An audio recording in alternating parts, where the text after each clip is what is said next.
Добър ден! Добре дошли! За поредна година, изключително, как да кажа, един от най-приятните поводи за пресконференция. Традиционно в навечерието на предстоящите празници на общината. Аз бих искала и на мен се пада честа да ви представя програмата за предстоящите дни на града. Смело мога да кажа, че предстоят доста интензивни, доста натоварени, доста интересни дни.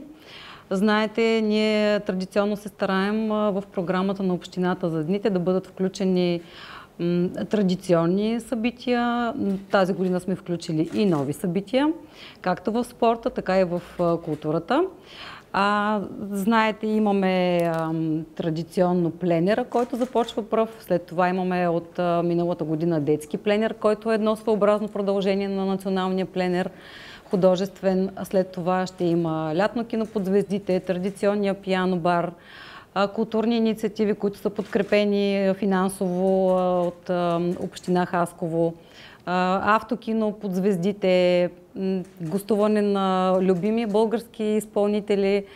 Така че вярвам, че всеки един от жителите и гостите на града ще открие в нашата програма своето събитие, това, което на него му е приятно и ще остави в него незабравими спомени и впечатления от нашия град. Сега накратко няколко акцента бих искала да ви представя и след това програмата, разбира се, ще бъде разпространена и с ваше съдействие ще могат да се запознаят обществеността с нея. Позволете ми да си помагам, защото, повярвайте ми, програмата е доста наситена и има доста събития, които на мен никак не ми се иска да пропусна, да обърна внимание. Така че от 28 август до 1 септември започва националния пленер по живопис, който традиционно е от миналата година е в парк Кенана. Ще ни гостуват както местни художници, така и художници от страната, а тази година и от чужбина, така че вие отразявате традиционно пленера. Вярвам, че ще бъде изключително интересно. Ще имаме, бих казала, невероятни творби, които всички ние тръпнем да разберем и да видим. На 30 август, традиционно отново, са демонстрациите на военно-симулативната Airsoft игра Viper 8, които се случват на бившата авиобаза Узунджово. Това е традиция, която вече утвърдихме и приобщихме това общество. Съответно, базата, разбира се, е изключително подходяща за подобен екстремен тип игри.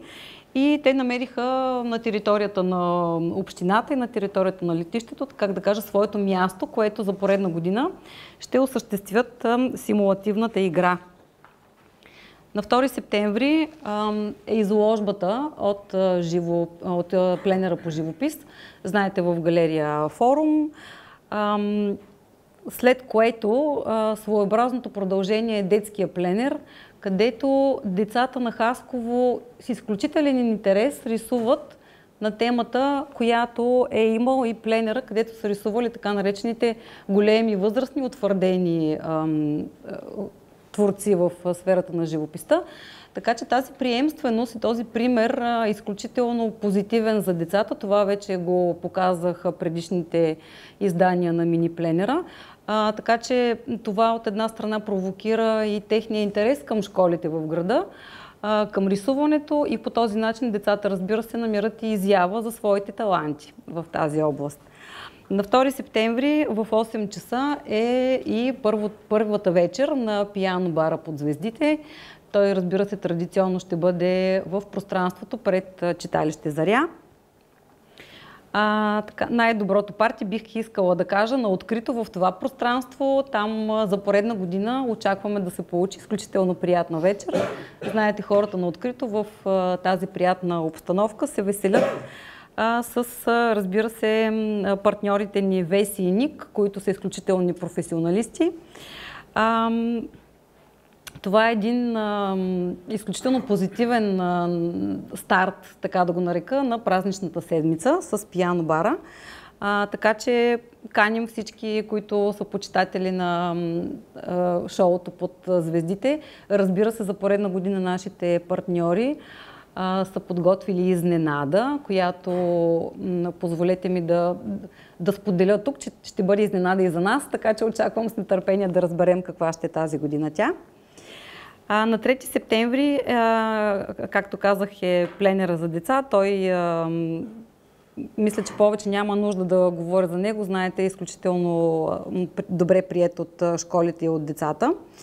В 7 часа на 3 септември е концерт на камерния оркестър към община Хасково, който миналата година ние направихме на подхода под монумента Света Богородица. Знаете, там мястото е изключително подходящо арт пространство, което ние смятаме, че е изключително подходящо за подобен род изяви. Така че в тази уютна обстановка камерният оркестър ще ни поднесе едни вечни класически произведения, така че ценителите на класическата музика ще могат на открито под звездите да се насладят на вечни, приятни, популярни мелодии, които камерният оркестър е подготвил. В същата вечер е и второто издание на Пиано бар под звездите, отново в пространството пред читалище Заря. На 4 септември в 10 часа е едно ново събитие, което ние организираме тази година. То е състезание по скейтборд на скейт площадката в парк 10-ти пехотен Родопски полк, като в това събитие, включвайки го в празничната програма, ние сме имали контакти, бих казала, обратна връзка с хора, които са почитатели на спорта. Така че в тази връзка и общината откликва на желания на гражданите на града, нещо от което те имат нужда. Ние организираме, защото в крайна сметка това е вид спорт, който до сега не е било организирано такова състезание. Вярваме, че ще бъде атрактивно. Държа да отбележа, че в това състезание сме поканили, то разбира се ще бъде с регламент, сме поканили професионални скейтборд състезатели, които ще бъдат жури и ще оценят съответно уменията на скейтбордистите. И това, което искам да отбележа, че състезанието не е за велосипеди, колела и тротинетки на площадката, но пък ние в времето, може би сега в есенния период, ще организираме състезания за тротинетки. Знаете, беше направено едно такова преди време, което се радваше на доста голям интерес, но то ще бъде организирано в някакъв следващ период. Така че състезанието по скейтборд е новото събитие, което ще бъде в парка на 10-ти пехотен Родопски полк. И каним всички почитатели на този спорт да се насладят, да участват, да се записват, да заповядат. В 18 часа на 4 септември е и представянето на списание Codify Sport Хасково.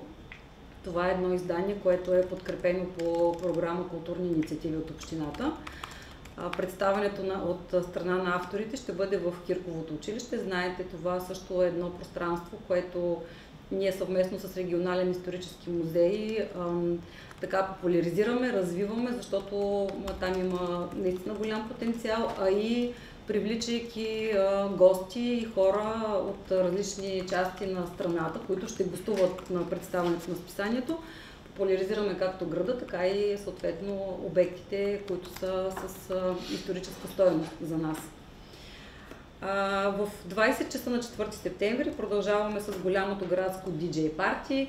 Традиционно едно изключително весело събитие, изключително позитивно. Събират се доста много хора, голяма аудитория. Знаете, то винаги е много приятно. И тази година тук имаме една новост. Поканили сме едни млади хора, които са една доста атрактивна, альтернативен дует. Те са дует правят модерна музика и са френска диджей техно чело група Валентин на квадрат. Защото двамата членове на дуета са валентиновци. Така че диджей Валентин и виолончелиста Валентин ще ви представят едно незабравимо шоу. Любопитно е това, което мога да споделя, че те се бяха свързали с едно момиче от Хасково, което им е разказало за богатата програма на нашите празниците по дните на града.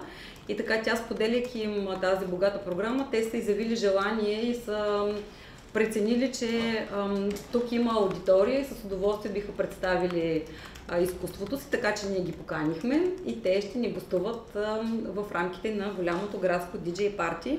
Уверяваме, ще бъде изключително интересна колаборация между популярна музика и изпълнение на класическа музика. Заедно с тях, разбира се, традиционно нашите диджеи ще направят едно изключително голямо, атрактивно градско диджей парти. На 5 септември традиционно започваме с приложното колоездене. То, разбира се, е за деца, които имат интерес към колоезденето. На арката на парк Кенано се случва то, както всяка година. От 20 часа е вечерта на вечните български песни. Не мисля, че има нещо, което може да се каже допълнително, след като ви кажа имената, които ще гостуват. Това са българската прима Кристина Димитрова и вечната вокална група Тоника СВ. Самите имена, както казах, говорят достатъчно за себе си, така че почитателите на популярната българска музика вярвам, че ще бъдат изключително доволни и с удоволствие ще посетят концерта, който е на комплекс Спартак. На 6 септември в 10:30, както казах, освен културни събития, има и доста спортни събития, много наситена програма с спортни събития. Международният турнир по хандбал Купа Вълчо Даскалов, който е за момчета до 12 и момичета до 14 годишна възраст в спортна зала Спартак. Знаете, 6 септември все пак е и национален празник. Ние го отбелязваме с общоградско честване на Деня на Съединението на България на площад Свобода, където концерт ще изнесе Народния оркестър към община Хасково. На 6 септември започва още едно утвърдено събитие, което е емблематично за града ни. Това е Кълън Фест. Той също се подкрепя по програма Културни инициативи. Знаете, неговия основен двигател, така да го нарека, господин Янко Митев, всяка година се старае да предложи нови изненади в рамките на Кълън Фест, така че тази година ще има прожекция на филми, ще има национална изложба на карикатури, клоуни в Хасково, която е изложба на фотографии, на детски смях, т.е. тази година имаме насоченост и към детска аудитория, насочена към сферата на хумора, което смятам, че е изключително позитивно отново за децата. В 19:30 е лятното автокино, което тази година ще бъде в 3 поредни дни на паркинга на Кауфланд. Очакваме го с нетърпение всяка година. Знаете, киното е под открито небе, изключително атрактивно с паркирането на автомобилите. Едно много необичайно изживяване за всички, които решат да посетят събитието. Филмите са, както казах, в 3 поредни дни. На 6 септември е прожекция на Пулсът на танца. На 7 септември е филмът Уроци по немски, а на 8 септември Опасни шматки. Това са 3 доста популярни заглавия на филми, които вярвам, че киноманите така ще оценят по достоинство. В 8 часа вечерта ще отпразнуваме Деня на Съединението с традиционно изпълнение на български любими, обичани изпълнители. Тази година сме поканили 2 невероятни изпълнителки. Ще ни гостуват Невена Цонева и ангелогласната, с удоволствие бих я нарекла, Деси Добрева. Те ще ни представят един изключителен спектакъл от български песни в унисон с датата, съответно, националния празник. Така че заповядат всички на площадка Спартак отново. На 7 септември, знаете, в съботния ден, в рамките на тази празнична седмица, традиционно е ретро-парада на автомобили, изложението на ретро-автомобили.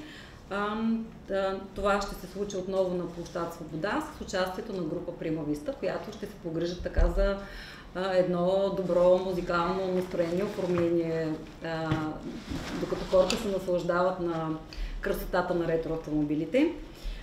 Лекоатлетическия крос Ванко Дяков и тази година ще се състои. Той е в 10 часа, като награждаването ще бъде около 11 часа. Знаете, те финишират тук в Хасково. В същото време, паралелно, предупредих ви, че програмата е доста наситена, паралелно вървят по няколко събития.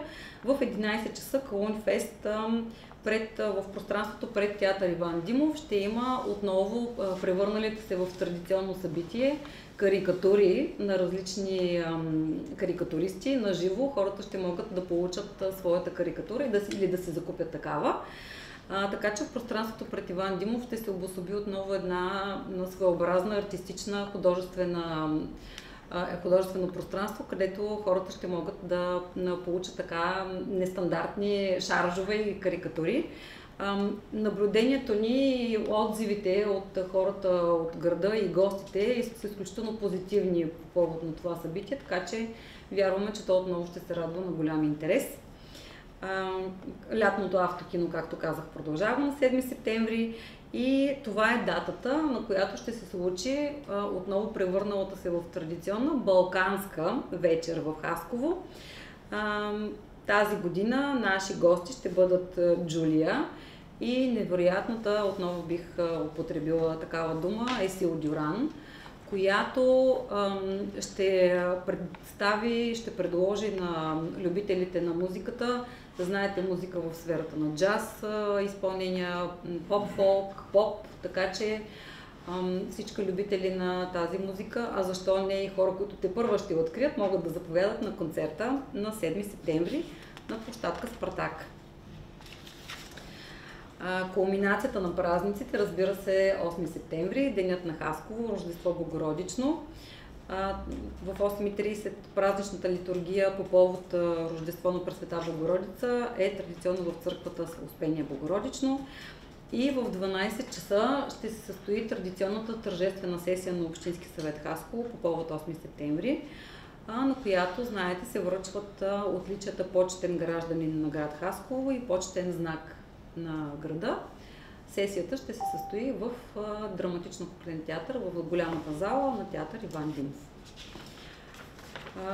Денят на Хасково ще бъде отпразнуван с един грандиозен концерт, който отново е на площадка Спартак. Тази година сме поканили емблематични имена в поп-музиката. Ще открие така концерта и ще се погрижи за настроението на хората на поп-дивата Дивна.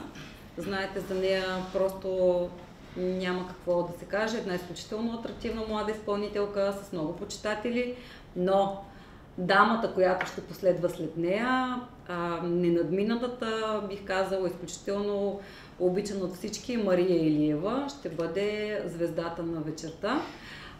Така че вярвам, хората ще бъдат, така, как да кажа, изключително доволни и ще посетят концерта, за да видят изпълнението на тези две диви. За финал на празниците, знаете, Хасково организира една изключително впечатляваща заря, която и тази година ще озари небето на града, за да отпразнуваме по най-тържествения начин празника на града. Има много съпътстващи събития, вие ще ги видите в програмата. Просто е невъзможно да се обхване всичко. Ние сме подготвили флаери, така че ще запознаем обществеността. Както казах в началото, разчитаме на вашата подкрепа и чрез вас хората да открият всеки събитието, което ще го зареди с най-много позитивни емоции, ще остави в него най-добри, прекрасни впечатления и спомени от нашия град. На каква стойност е програмата? Финансова и панаир ще има ли? Няма да. Стойността е заложена в културния календар на общината, може да го проверите оттам, а панаир в този смисъл на думата, който предполагам аз, че вие влагате, няма да има.